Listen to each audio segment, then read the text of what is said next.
મહારાજે પોતે દેવને પ્રણામ કર્યા છે. બિહારી લાલજી મહારાજ કહે, નિજ જનને શીખવવા કાજ, પ્રતિમાને નમા મહારાજ. ન તત સમશ્ચાભ્યધિકશ્ચ દ્રશ્યતે. એ ભગવાનની સમાન પણ કોઈ નથી અને ભગવાનથી કોઈ મોટાઈ નથી, પણ છતાંય શિક્ષાને માટે, ભક્તિની શિક્ષા દેવાને માટે ભગવાન આજે દેવને નમ્યા છે.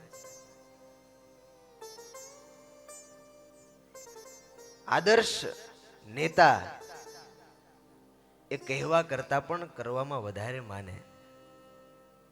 મહારાજ કેટલી પ્રદક્ષિણાઓ કરતા? 100 પ્રદક્ષિણા કરતા. 100 પ્રદક્ષિણા પૂરી થાય એટલે પાછળ પેલી છત્રી છે ને, ત્યાં મહારાજ વિશ્રાંતિ લે અને વળી પાછી 100 પ્રદક્ષિણા કરે દરરોજ. પોતાના ભક્તોને ભક્તિની શિક્ષા આપવા માટે. યદ્યદાચરતિ શ્રેષ્ઠ તત્તદેવેતરો જના સયત પ્રમાણમ કુરુતે લોકસ્તદનુવર્તતે.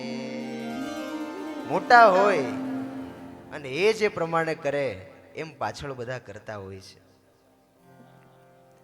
સરસ મજાના નરનારાયણ દેવના ડેરામાં ભગવાન બિરાજી રહ્યા છે. મહારાજ કહે, હવે ચાલો. ભક્તો કહેતા હતા કે તમારે રહેવાની હવેલી કરજો, સાધુની ધર્મશાળા કરજો, તો ક્યાં ક્યાં શું કરવું ને બધું બતાવી દઉં. મહારાજ ક્યાં વિરાજમાન હતા?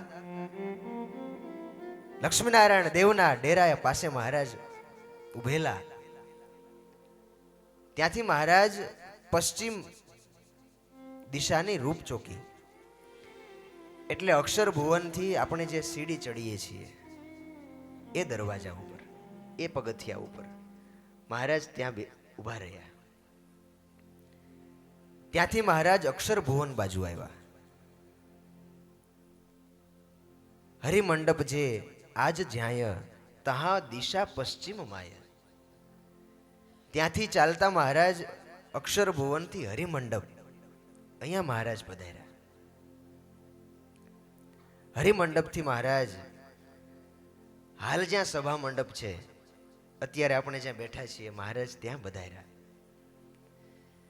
મહારાજે કહ્યું કે આ હરિમંડપ અને સભા મંડપ, આ બંનેની વચ્ચે એક બુરજ બનાવજો.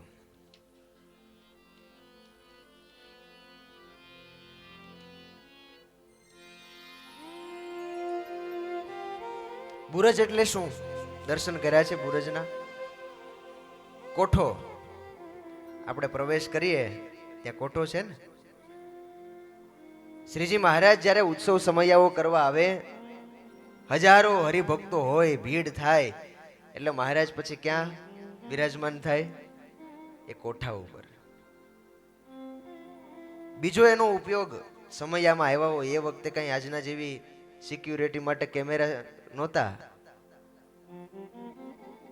એ પગીઓને રાખ્યા હોય, બુરજ ઉપર ઊભા રહી અને પોતે ધ્યાન રાખતા. જાડવે જાડવે હરિભક્તોની જોડીઓ હોય, પૂજા હોય, કિંમતી સામાન હોય.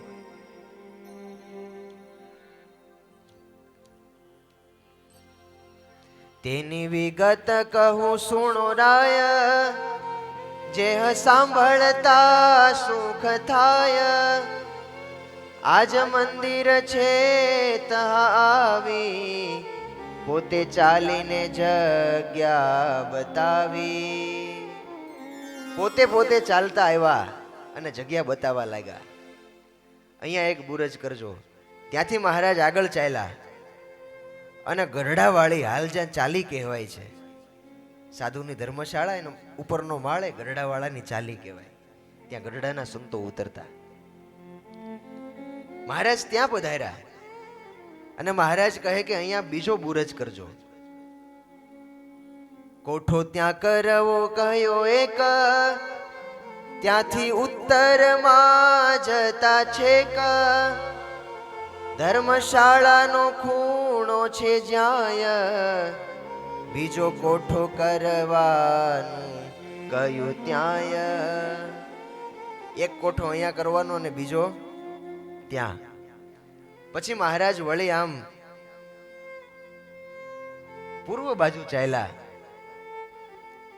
અને ત્યાં મહારાજે કહ્યું કે આ ધર્મશાળા પૂરી થાય છે ત્યાં એક કોઠો કરાવજો. 3 કોઠા કરવાની આજ્ઞા કરી. અત્યારે એક કોઠો આપણને દર્શન આપે છે. ત્યાંથી મહારાજ ચાલતા ચાલતા દક્ષિણ દિશામાં આવ્યા અને ત્યાંથી મહારાજે કહ્યું કે અહીંયા મોટો દરવાજો કરજો. મુખ્ય ગેટ અહીંયા નહોતો. અત્યારે જે દરવાજો છે શ્રીજી મહારાજે કરાવેલો એ દરવાજો છે. હનુમાનજી વાળો દરવાજો કહેવાય છે. ત્યાંથી મહારાજ રામ પ્રતાપભાઈનો બંગલો હાલ જ્યાં છે ત્યાં આવ્યા અને કહ્યું કે અહીંયા અમારા માટે એક બંગલો કરજો. આ બધી વાત મહારાજ ભાઈરામદાસ સ્વામીને કરતા હતા. ભાઈરામદાસ સ્વામી એને મહારાજા મંદિરના કોઠારી કરેલા. પહેલા વેલા કોઠારી. પછી તો અક્ષરાનંદ સ્વામી ને બીજા સંતો હતા, પણ પહેલા વેલા કોઠારી ભાઈરામદાસ સ્વામી હતા. એટલે ભાઈરામદાસ સ્વામીએ મહારાજને હાથ જોડીને કહ્યું કે મહારાજ, તમે આટલો મોટો પ્લાન આપો છો. પોતે સ્ટ્રક્ચર ડિઝાઇનર હોય ને એમ મહારાજ બધું બતાવતા હતા. કેમ કે મમત્વ હતું. આજે ગમે એવો મોટો શેઠિયો હોય, તમારું ઘર બનતું હોય તો એનો પ્લાન તમે બનાવો હે? તો સ્ટ્રક્ચર ડિઝાઇનર હોય એ બનાવે. આખા બંગલાનો પ્લાન ભલે સ્ટ્રક્ચર ડિઝાઇન બનાવે, પણ સાચું કેજો, તમારો જે અંગત બેડરૂમ હોય, જે ડ્રોઈંગ રૂમ હોય, એની ડિઝાઇન કોણ નક્કી કરે? અહીંયા બેડ રાખવો છે, અહીંયા ટીવી રાખવું છે, અહીંયા સોફા સેટ રાખવા છે, એ નક્કી કોણ કરે? આખા બંગલાનું ભલે ન કરીએ, પણ આપણા ઘર, આપણી રૂમનું તો આપણે જ કરીએ. એમ વાલા ભક્તજનો,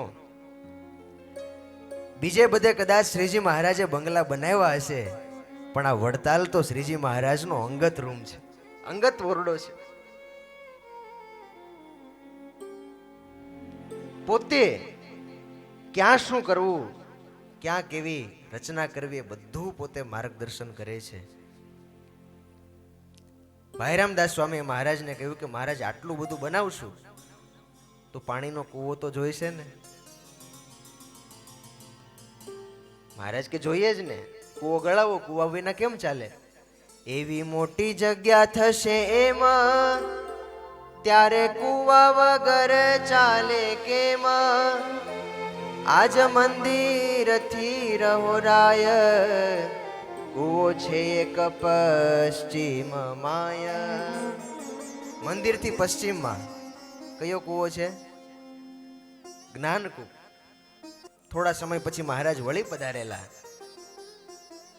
અને ત્યારે મહારાજે પછી ત્યાં કૂવા પાસે આવી અને પોતાના ચરણ એનું પ્રક્ષાલન કરી અને એ લોટો આ જ્ઞાનકૂપમાં પધરાયો. શું નામ રાખ્યું તું? જ્ઞાનકૂપ. તમને દર્શન થાય છે?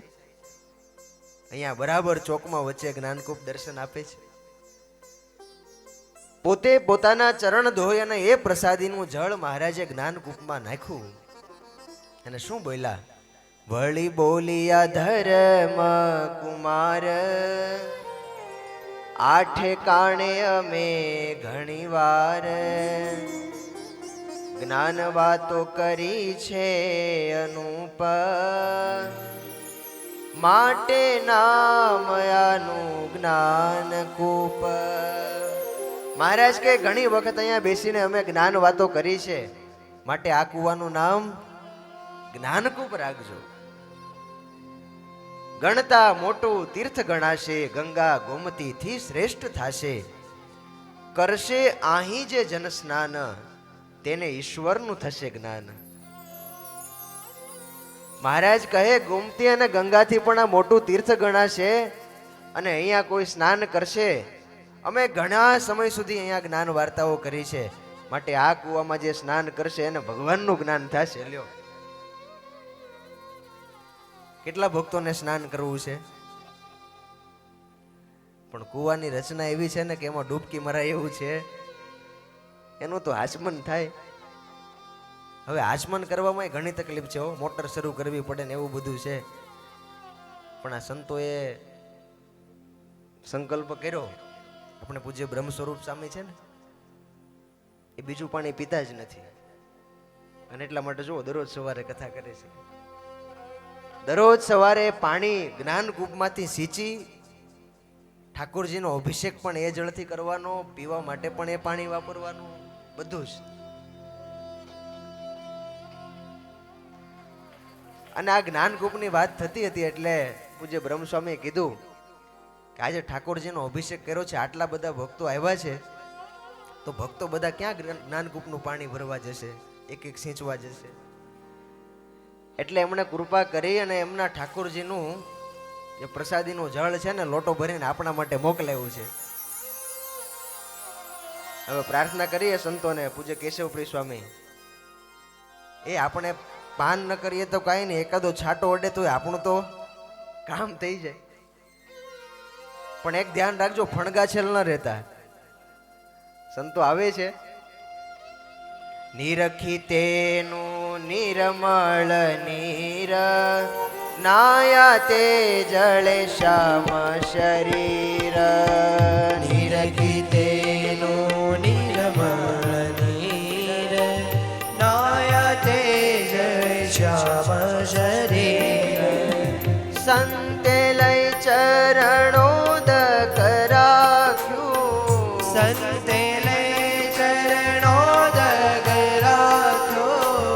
પરિપાત્ર તે કૂપમાં નાખ્યું, પરિપાત તે કૂપમાં નાખ્યું.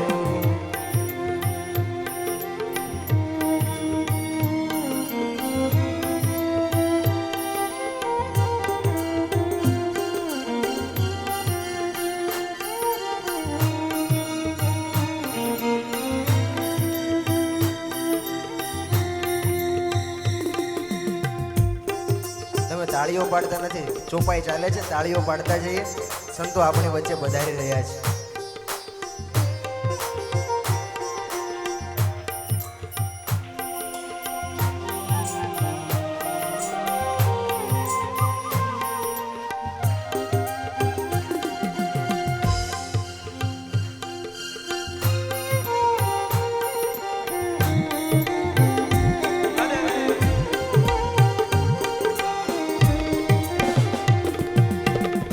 વળી બોલિયા ધર્મ કુમાર, વળી બોલિયા ધર્મ કુમાર. આઠે કાણે અમે ઘણી વાર, આઠે કાળે અમે ઘણી વાર. જ્ઞાન વાતો કરી છે અનુપ, માટે નામ આનું જ્ઞાનકૂપ. જ્ઞાન વાતો કરી છે અનુપ, માટે નામ આનું જ્ઞાનકૂપ. ગણતા મોટું તીર્થ ગણાશે, ગણતા મોટું તીર્થ ગણાશે. ગંગા ગોમતીથી શ્રેષ્ઠ થાશે, ગંગા ગોમતીથી શ્રેષ્ઠ થશે. કરશે આહી જે જન સ્નાન, તેને ઈશ્વરનું થાશે જ્ઞાન.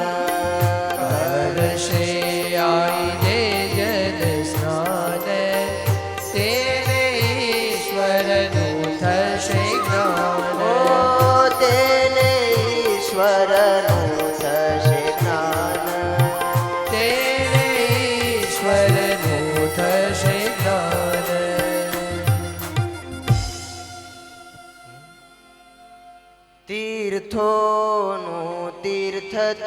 છે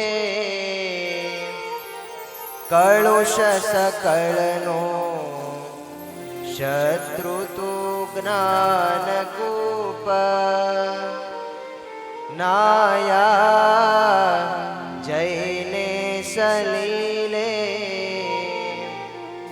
અતિરુચિ ધરી કોટિ બ્રહ્માંડ ભૂપ છે તું ગંભીર કેવો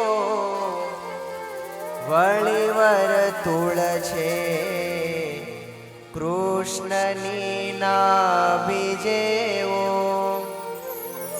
મોટો માની મહિમા તુજ તટ અડશે દેવ દેવાધિદેવો. વિહારી લાલજી મહારાજ કહે કે આ જ્ઞાનકૂપ કેવો છે તું ગંભીર કેવો વળી વરતુળ છે કૃષ્ણની નાભી જેવો. જાણે ભગવાનની નાભી હોય એવો આ જ્ઞાનકૂપ શોભી રહ્યો છે. આમ વડતાલનો બળવ્યું જુઓ ઉપરથી જુઓ તો વડતાલમાં શું દર્શન થાય? જ્ઞાનકૂપ કેવું લાગે? વડતાલની નાભી જેવું લાગે છે તું કૃષ્ણની નાભી જેવું. મહારાજે જ્ઞાનકૂપમાં પવિત્ર પ્રસાદીનું જળ નાખ્યું છે. બધાને પોતપોતાની જવાબદારીઓ સોંપી અને હવે શ્રીજી મહારાજ ગઢપુર જાય છે. જય સ્વામિનારાયણ.